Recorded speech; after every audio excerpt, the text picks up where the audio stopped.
하나님 아버지, 이 시간 주의 이름으로 또 주의 낯을 바라며 나온 귀한 권속들이 있습니다.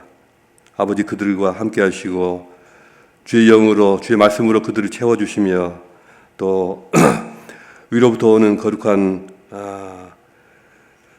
소망으로 그들의 앞길을 비춰주시옵소서. 하나님 아버지, 하나님께서 하시고자 하는 일을 저희 모두가 알게 하시며 하나님의 마음은 어떤 것인가, 주의 뜻은, 저희에게 두신 주님의 뜻과 비전은 어떤 것인가 때마다 저희가 깨닫게 하시며 듣게 하시며 보게 하여 주시옵소서. 그리함으로 주님의 그 뜻에 저희 자신을 비우고 채우게 하시며 또 순종케 하여 주시옵소서. 주의 뜻이 저희의 뜻이 되게 하여 주시옵소서. 주님의 마음이 저희의 마음이 되게 하여 주시옵소서. 이 아침에 저희가 드리는 모든 기도마다 하나님께서 받으시며 응답되게 하시며 또 주께서 원하시지 않는 그러한 것들을 저희가 내려놓을 수 있고 또 잊어버릴 수 있는 그러한 분별력까지 허락하여 주시옵소서.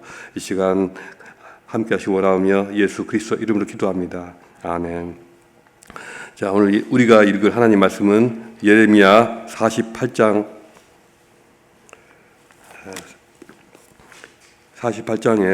11절부터 13절까지만 읽겠습니다. 48장 11절부터 13절까지 짤막하게 읽겠습니다. 모압은 젊은 시절부터 평안하고 포로도 되지 아니하였으므로 마치 술이 그 찢기 위에 있고 이 그릇에서 저 그릇으로 옮기지 않음 같아서 그 맛이 남아있고 냄새가 변하지 아니하였도다. 그러므로 여호와께서 말씀하시니라. 날이 이르리니 내가 술을 옮겨 담는 사람을 보낼 것이라. 그들이 기울여서 그 그릇을 비게 하고 그 병들을 부수리니 이스라엘 집이 베델을 의뢰함으로 수치를 당한 것 같이 모압이 그것으로 말미암아 수치를 당하리로다. 아멘. 13절까지입니다. 오늘 이 본문 말씀을 가지고 나눌 설교의 제목은 걷어내야 할 것을 걷어내지 않을 때입니다.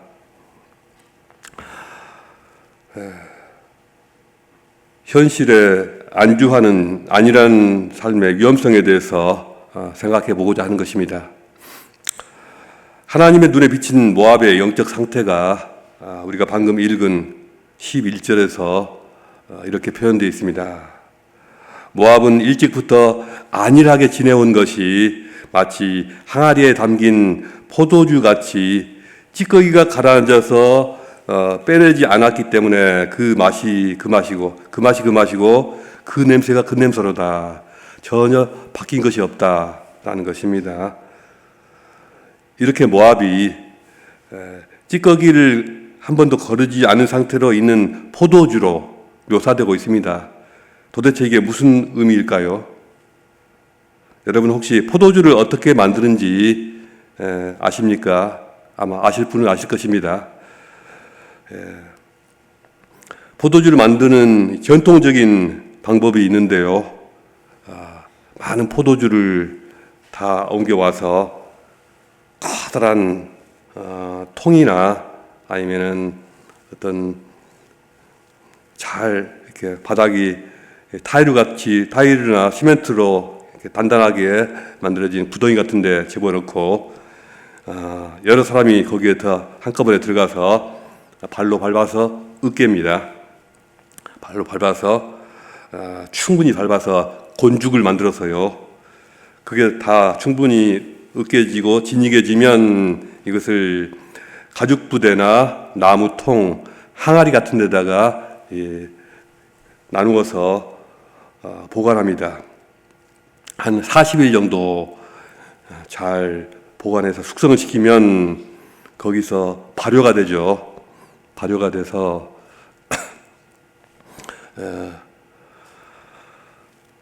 이제 이산화탄소 가스가 만들어지면서 그 기간 동안에 걸쭉하게 만들어진 찌꺼기가 발효되면서 포도주 고유의 색깔과 맛을 내는 그런 술이 이렇게 새어나오게 되는 것입니다. 40일 동안 그렇게 숙성시키다가 걸쭉하게 가라앉아 있는 그 찌꺼기들을 체에 걸러서 다 빼내버리고요. 이 액체만, 맑은 액체만 걸러낸 게 바로 포도주인데, 또 그 포도주 액체만을 받아서 새로운 가죽 부대, 새로운 통에다가, 새로운 항아리에다가 저장합니다. 이렇게 찌꺼기를 걸러내면서 마시기에 좋은 맑은 포도주가 만들어지는데요. 만약에 이때 이 찌꺼기를 걸러내지 않으면 어떻게 될까요? 어떤 일이 생길까요? 포도주가 끈적끈적해지고요, 걸쭉한 상태가 되고요, 또 맛은 조금 더 달다고 한대요. 맛은 좀 더 단데, 그렇지만 당도가 너무 높아서 쉽게 맛이 가버리고 또 곰팡이가 피고 또 금방 썩어버린다고 합니다. 바로 이것이 오늘의 포인트인데요. 포도주에 찌꺼기를 거르지 않는다는 것은 비유적으로 어떠한 변화를 거부하고 아무것도 바꾸지 않는 타성적이면서도 안일한 삶을 비유합니다. 모압은 이렇게 오랫동안 평안함을 누리면서 아무런 어려움을 겪지 않으면서, 변화를 겪지 않으면서 안일하게 살아왔습니다. 그 편안함과 안일함, 이것은 어떤 것이나 안일함은 이제 어떤 새로운 꿈이라든가 새로운 어떤 이상 이런 걸 전혀 품지 않고, 또 진실된 것이 무엇인지, 올바른 것은 무엇인지 그런 데 관심도 전혀 없고 오로지 감각적인 만족과 육체적인 쾌락에 푹 빠져있는 삶을 말합니다. 모압이 그랬던 것처럼 한 개인이든 사회든 국가든 한 번도 고난이나 시련을 겪어보지 못하면서 어떤 변혁을 겪지 않으면서 그냥 그 모습 그대로 100년 전이나 500년 전이나 지금이나 똑같은 그 모습 그대로인 그러한 나라들이 있죠. 그런 사회가 있죠. 뭐 생각나는 나라도 있지 않습니까? 예. 그로 인해서 자기 자신을 성찰할 기회를 갖지 못하고 또 더 이상 다른 것을 생각하기도 싫어하고 아무런 고민도 없이 그러면서 자기 자신도 모르게 썩어가는 것입니다. 모압 백성들에게 주신 말씀이 우리에게는 해당 사항이 없을까요? 포도주라는 것도 사실은 하나님께서 인생들에게 주신 선물 아닙니까? 우리에게 선물로 허락하신 것입니다. 인생들이 그 선물을 깨끗하게 때마다 걸러서 마시고 그것을 누리되 잘 절제해서 필요한 만큼만 조금씩만 누리면 얼마나 좋습니까? 그렇게 해야 되는 것이죠. 그런데 마실 만큼의 양을 넘어서서 아예 술 찌꺼기에 눌어붙을 정도로 그렇게 만취해서 인사불성인 자들이 너무도 많습니다. 어디 포도주뿐이겠습니까? 인생들이 얼마나 다양한 삶의 찌꺼기들에 젖어 있는지 모릅니다. 현대사회는 물질적인 풍요와 또 기술의 발전으로 인해서 우리 삶이 점점 더 편리해지고 있습니다. 그러나 그 속에서 사람들의 정신과 영혼은 점점 변질되고 썩어가고 있습니다. 왜냐하면 걸러내야 할 것을 걸러내지 않고 오히려 그런 찌꺼기들에 푹 빠져서 살고 있기 때문입니다. 이것은 여러 측면에서 말할 수 있지만 오늘날 가장 대표적인 것이 디지털 동영상을 비롯한 그런 여러 문화들입니다. 디지털 문화, 디지털 동영상 참 편리하고 좋은 것이죠. 너무도 좋으니 더 신기하기도 하니 참 사람들은 아침에 눈을 뜨자마자 스마트폰을 손에 들고 밤새 올라온 새로운 동영상을 확인합니다. 직장에서도 틈틈이 동영상을 들여다보면서 힐끔힐끔 쳐다봅니다. 퇴근 후에 집에 돌아와서는 TV나 컴퓨터 앞에 앉아서 또 핸드폰을 들고서 다시 동영상이나 온라인 게임의 세계에 몰입합니다. 시각적인 중독에 깊이 빠져서 살다 보니까 수면 패턴도 망가지고 신체적인 건강에 또 해를 끼치고 더군다나 정신 건강에도 악영향을 끼칩니다. 그런 사람들이 너무도 많습니다. 주변의 현실에 둔감해지고 또 가족과의 시간도 줄어들죠. 건강한 인간관계도 점점 줄어들고 진정한 소통도 점점 사라져 갑니다. 이 사회가 전체적으로 그런 쪽으로 자꾸 빠져가고 있습니다. 동영상을 통해서 순간적인 재미와 만족을 찾지만 이 내면의 공허함은 어떻습니까? 채워집니까? 아니죠. 점점 더 공허해집니다. 그것을 보면서도 내 자신이 지금 공허하다는 것을 느낍니다. 영상 속의 화려한 장면과 자극적인 내용들로만 온통 마음을 빼앗기다 보니 내 자신을 돌아보고 또 성찰할 시간은 없어집니다. 자신만의 꿈과 미래를 생각하면서 준비하고, 마땅히 젊은 아이들이 그래야 될 거 아닙니까? 준비하고 연구하고 함께 모여서 의논도 하고 올바른 일을 행동으로 실천하는 그런 삶의 모습은 점점 찾아보기가 어려워지고 있습니다. 자신만의 창의성과 독창성은 사라지고 전부 다 비슷한 취향들, 비슷한 패션, 또 여러 비슷비슷한 취미들, 그런 또 습관들을 갖게 됩니다. 타인의 삶을 좀 더 빛과 번쩍하고 멋져 보이는 그런 삶을 SNS나 동영상으로 훔쳐보면서 부러움과 질투심이 생깁니다. 현실에서의 성취가보다는 인스타그램과 같은 그런 가상 세계에서의 이 좋아요 수, 쟤는 좋아요가 200개가 달렸네. 나는 좋아요가 3개밖에 없는데, 이런 숫자에 쉽게 우울해지고 또 마음에 집착이 됩니다. 끊임없이 새로운 콘텐츠를 찾기 위해서 더 많은 시간을 소모합니다. 이런 것들은 여러분하고는 무관하겠죠. 근데 밖에 나가면 이런 사람들 사방에 널려 있습니다. 그들은 삶의 진정한 의미와 가치를 잊고 그저 영상을 소비하는 기계처럼 살아가고 있습니다. 이 모든 현상들이요, 우리 삶에서 걸러내야 할 것을 걸러내지 못하고 오히려 그 속에서 푹 찌들어 살 때 나타나는 현상들입니다. 이렇게 사는 인간은 하나님의 형상을 다 잃어버리고 동물들처럼 원초적인 욕망으로만 살게 됩니다. 이것은 제가 하는 말이 아니라 이미 의학적으로 과학적으로 다 증명된 내용입니다.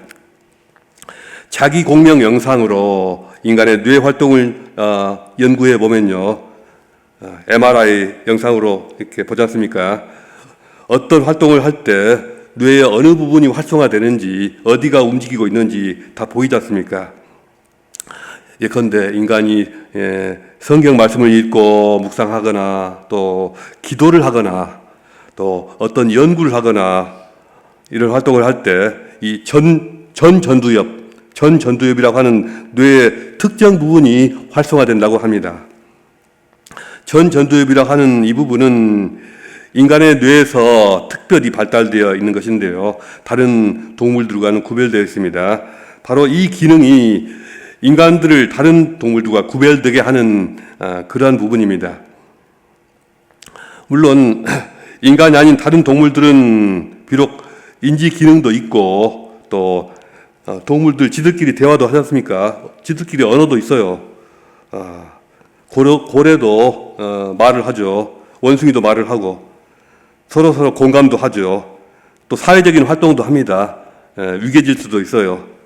그렇지만 이 전두엽의 기능이 없거나 아주 미약하기 때문에, 우리 성경적으로 말하자면 하나님의 형상이 없기 때문에 그들은 어떤 지식이나 정보를 조금 알고 있어도 그럼에도 불구하고 도서관을 만들 수가 없고 은행을 만들 수가 없고 국가라는 그런 체제를 만들 수가 없고요. 또 눈에 보이지 않는 영적인 세계를 전혀 느끼지 못하고 하나님을 알지 못하는 것입니다. 그런데 핸드폰으로 동영상만 냅다 보는 그런 사람들, 온라인 게임만 하고 있는 그런 친구들, 그 친구들의 뇌를 찍어보면요, 자기 공연 영상으로 들어가 보니까 이 전 전두엽이 아까 그 부분이 활성화되는 것이 아니라 그 사람들의 뇌가 어떻게 활동하느냐, 마치 개나 원숭이나 침팬지가 활동하는 그런 모습과 똑같은 부분이 똑같은 방식으로 작동이 되고 있더라는 것입니다. 동물들이 보세요. 눈앞에 나타나는 것에 즉각적으로 바로바로 반응하지 않습니까? 사람들이 그런 식으로 바뀐다는 것입니다. 뇌의 패턴도 운동 패턴도 바뀌고 생각의 패턴도 바뀌고 행동 패턴도 바뀌는 것입니다. 어째서 이런 일들이 생겨날까요? 우리 삶에 찌꺼기들을 걸러내지 않고 그것들에 푹 빠져 사니 그렇게 된다는 것입니다. 하나님의 형상을 가진 존재로 살지 않고 동물들 같이 눈앞에 번쩍번쩍 하는 것에만 집중하고 온통 붙잡혀서 원초적인 뇌만 쓰고 사니 그렇게 되는 것입니다. 우리도 삶의 찌꺼기들을 걸러내지 못한 채로 그것이 주는 단맛에 길이 들여서 살아가고 있지는 않는가 돌아보아야 합니다. 하나님의 사랑도 잊어버리고 주님 주신 사명도 잊은 채로 사는 것은 바로 그런 찌꺼기들에 빠져 있을 때입니다. 그런 온갖 찌꺼기에 쩔어서 안일함에 빠질 때 주님의 모든 것, 그분의 성품, 그분의 뜻, 그분의 사랑, 그분의 사명 온데간데 없어집니다. 이때 우리 신앙은 썩어가고 서서히 다 무너지게 됩니다. 이것은 개인에게 있어서 뿐만 아니라 교회 공동체 전체에도 똑같이 적용됩니다. 많은 사람들이 교회에 출석하고 주일이면 교회가 북적북적하다고 해서 결코 안심할 수가 없습니다. 우리 각자가 그리고 공동체적으로 걷어내야만 하는 삶의 찌꺼기들을 걷어내지 못한다면 교회 안에서 진정한 영적인 각성과 헌신이 점점 사라지게 됩니다. 아무리 교회가 겉으로는 잘 나가고 있는 것처럼 보여도 내부적으로는 썩어가면서 영적인 생명력을 잃어버리게 될 것입니다. 혹시 그런 길로 접어들고 있지는 않은지 두렵습니다. 이러한 상황은 결국 하나님의 심판으로 이어질 것입니다. 하나님은 변화를 원하시고요. 우리에게 늘 변화를 원하십니다. 그분의 뜻을 이루기 위해서 우리는 끊임없이 깨어 있어야 하고 내 안에 찌꺼기들, 쓰레기들을 자주자주 치워주고 없애줘야 합니다. 이는 모압의 경우에서 명확히 볼 수가 있습니다. 하나님은 모압을 심판하시기 위해서 술을 거르는 자들을 그들에게 보내서 포도주를 전부 다 쏟아버리시군요. 그 그릇들을 다 비우고 술병들을 유리병들을 깨뜨려 버릴 것이라고 말씀하십니다. 이것은 하나님께서 인생들의 잘못된 삶을 부수시고 잘못된 삶을 리셋하시고 다 털어내 버리시겠다는 무서운 경고입니다. 언제까지나 누릴 수 있을 것만 같았던 그들의 달콤하고 안락한 삶이 한순간에 무너져 버릴 때가 있을 것입니다. 버려야 할 것을 스스로 못 버리고 걷어내야 할 것을 스스로 걷어내지 못하면 하나님께서 개입하셔서 전부 쏟아내버리시고 몽둥이와 짝대기를 사용해서 다 털어내시고 깨뜨려 버리십니다. 그러한 시간은 누군가에게는 하나님의 심판일 수도 있지만 또 누군가에게는 그들을 정결하게 만들고 하나님께로 돌아오게 하는 하나님의 손길일 수도 있습니다. 하나님께서 우리에게 선물로 주신 것들이 참 많습니다. 얼마나 많습니까? 생각해 보십시오. 우리에게 생존을 위해서 필요한 수많은 먹거리들, 또 음료들을 주셨고, 또 수십 년간의 넉넉한 시간을 주셨고요. 여러 가지 활동을 위해서 필요한 충분한 재물, 돈을 주시고요. 또 다양한 취미 활동을 할 수 있게 취미 생활 그리고 많은 인간관계도 주셨습니다. 이런 것들이 우리 마음을 즐겁게 해주고요. 우리 삶을 풍요롭게 합니다. 그러나 우리가 섭취하는 음식물에서 찌꺼기가 생겨나기 마련 아닙니까? 또 우리가 사용하는 돈이라든가 취미라든가 인간관계에서도 찌꺼기가 생겨나게 됩니다. 심지어는 우리가 과거에 겪었던 어떤 부정적인 생각과 또 어두운 기억의 찌꺼기도 생겨납니다. 우리는 그런 찌꺼기에 집착해서는 안 됩니다. 그것을 마음에 품고 있어서는 안 됩니다. 버릴 것은 버리고 자꾸 새 것으로 채워야 합니다. 이런 비유가 적절할지 모르겠습니다만 보통 삶이 좀 궁핍하고 어둡고 늘 부정적인 사람들의 집에 가보면 집안을 쫙 둘러보면 뭐가 있다 그러죠? 버려야 할 물건들, 옛날 옛적에 그 물건들, 책들을 이것저것 잔뜩 가지고 있다고 하지 않습니까? 예를 들어서 어떤 거? 나이 40, 50인데 수학의 정석, 또 미혼 때 그때 모아놨던 기념품들 여기저기 잔뜩 쌓여 있고, 대학교 때 읽었던 전공책들이 몇 권이 남아 있고, 젊은 시절에 읽었던 연애소설, 무협지 이런 것들이 아직도 남아 있고, 혹시 여러분 댁에 자꾸 옛날 생각만 나게 하는 그런 물건들이 남아 있으면 얼른 치워버리시기 바랍니다. 물도 새로운 물을 마셔야 되고 공기도 새로운 공기로 우리가 호흡해야 하듯이 우리 마음도 우리 생각도 우리의 삶의 환경도 항상 주님이 주시는 새로운 것으로 채워져야 합니다. 그렇게 해서 우리 속사람이 항상 새로워져야 합니다. 이런 식으로 항상 위로부터 오는 새로운 힘과 에너지를 공급받고 또 새로운 길을 그렇게 해서 열어가고 또 새로운 기회도 찾아갈 수 있는 세움교회 성도님들 되시기를 주님의 이름으로 축복합니다. 제가 다 같이 기도하시겠습니다. 기도하실 때 오늘은 우선 첫째로 우리 삶 속에서 내다 버려야 할 찌꺼기를 혹시 가지고 있지는 않은지, 아직 버리지 못한 그런 찌꺼기들은 없는지 한번 생각하면서 기도하는 시간 되었으면 좋겠습니다. 두 번째로는 우리 삶을 늘 새롭게 만들어 주시옵소서. 과거에 어떤 과거에 집착하는 삶, 부정적인 것에 집착하는 삶을 그런 삶이 아니라 늘 주님이 주시는 것으로 영의 새로운 것으로만 채워지는 그런 삶으로 만들어 주시옵소서. 우리의 젊은 청소년들, 청년들은 물론이고요, 교회 안에서 우리의 장년들, 심지어 우리 시니어분들, 어르신들까지도 우리를 늘 새롭게 하시는 그런 하나님의 은혜를 누리도록, 그런 삶을 살 수가 있도록 기도하시겠습니다. 오늘 주신 말씀 묵상하시면서 이 두 가지 기도 제목을 가지고 통성으로 기도하시겠습니다.